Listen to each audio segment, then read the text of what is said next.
Mayor Pete, ¿cómo piensas trabajar con países latinoamericanos para reducir el flujo migratorio hacia los Estados Unidos? Yo creo que el apoyo y ayuda para esos países es muy importante para que si no hay este apoyo, no se puede ser sorprendido cuando vemos esos inmigrantes que no están buscando el sueño americano, están huyendo esta experiencia en esos países.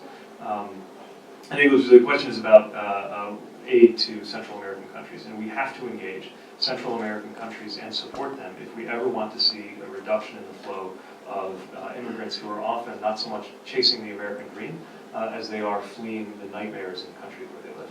How do you feel going into next Saturday in the convention up in Columbia? Do you feel you stand out against your colleagues? Do you think South Carolina is going to show up and show out for you?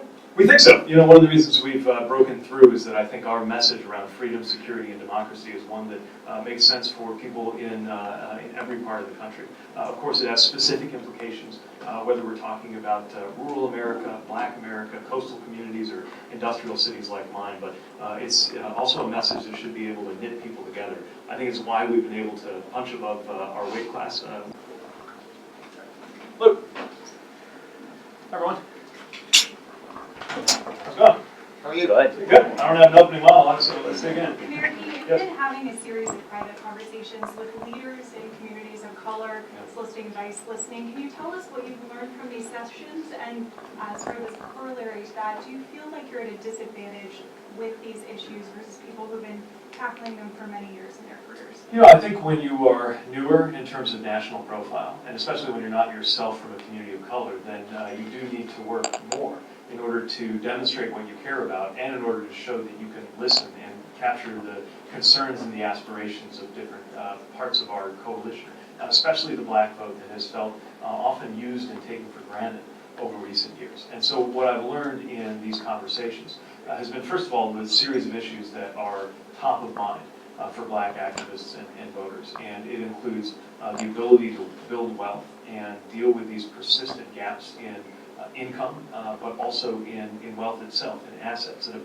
compounded over the years. A sense of urgency around dealing with the criminal justice system, and a sense of a need for awareness that racist systems and policies have penetrated every aspect of our nation's life, from healthcare to education to access to credit for entrepreneurship, but also that we can be intentional about policies to reverse that. The other thing I've learned is just the importance of showing up and making sure that we are spending quantity time engaging with voters from every background. And it's one of the reasons that South Carolina presents such a great opportunity as a candidate for president to engage with voters of color and speak about what a meaningful agenda for Black America is going to have to look like. Mayor Pete, Can how I do ask you you feel? about Virginia? You're going to Virginia later tonight to speak at a party dinner there. You called for Ralph Northam to resign early in that debacle that was going on there. Do you still think he needs to go? Do you think that Justin Fairfax needs to go? What is the situation? What do you see as the situation there, and who needs to step in? Yeah, my views on that haven't changed since the last time I spoke out about it. What I will say is that Virginia is full of an energized and enthusiastic Democratic base, and because of the way the calendar falls, it's really going to be the tip of the spear going into 2020 to see us succeed there politically in 2019. We're just a couple of seats per chamber from taking back the House of Delegates and the Senate there.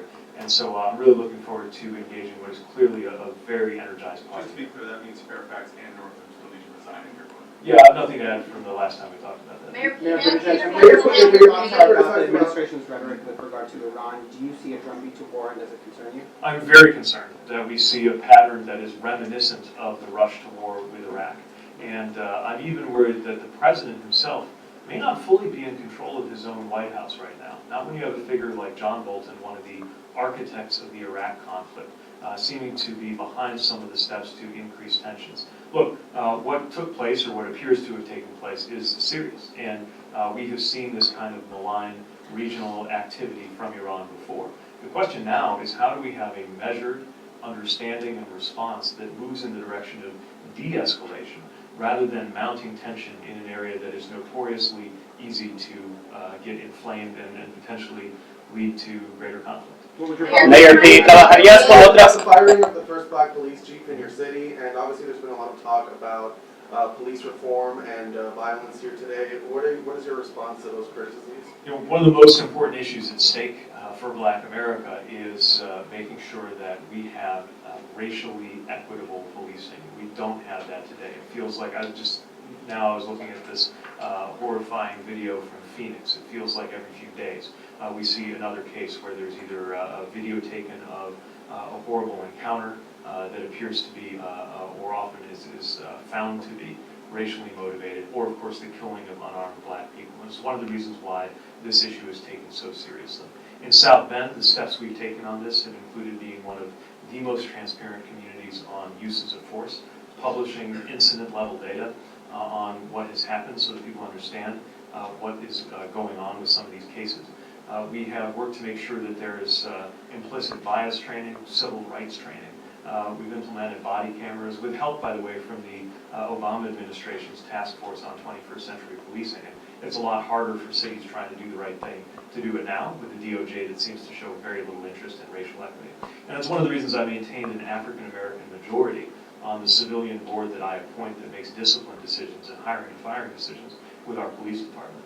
I have to say, having had a very painful and divisive experience in my first few months related to what was going on in the police department that led to the removal of the chief, I think it helped my administration learn the hard way just what's at stake and why these issues are so urgent, and I carry that with me as a national candidate too. Mayor Pete, ¿cómo? Going into next your event, my fellow embed who covers your campaign says very often there aren't any Black people there.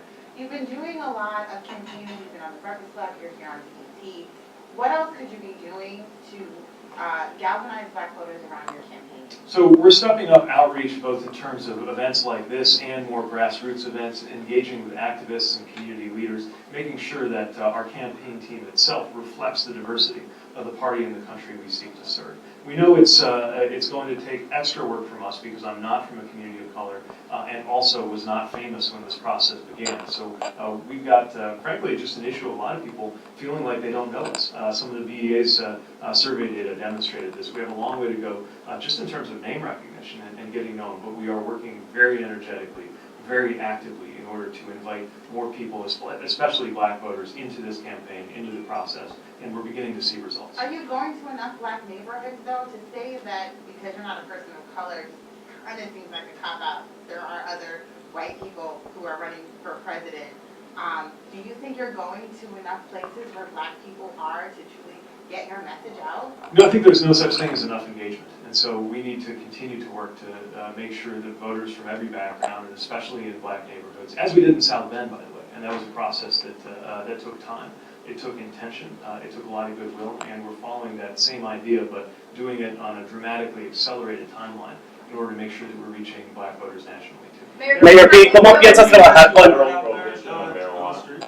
Second? Do you support ending the federal prohibition on marijuana? I do support ending the federal prohibition on marijuana, and I also think when we legalize marijuana, we also have to look back and have expungements of incarceration where it's clear that the incarceration is doing more harm than the original offense. We have to look more broadly at drug policy in this country.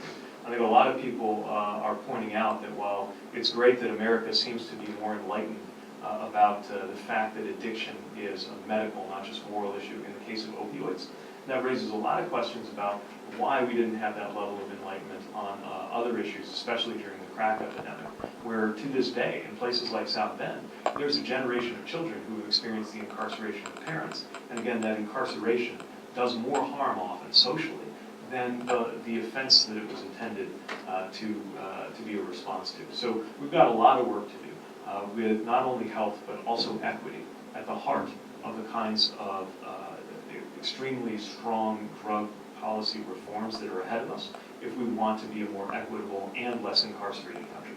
Mayor Pete, ¿cómo piensas trabajar con países latinoamericanos para reducir el flujo migratorio hacia los Estados Unidos? Yo creo que el apoyo y ayuda para esos países es muy importante para que si no hay este apoyo, no se puede ser sorprendido cuando vemos esos inmigrantes que no están buscando el sueño americano, están huyendo esta experiencia en esos países.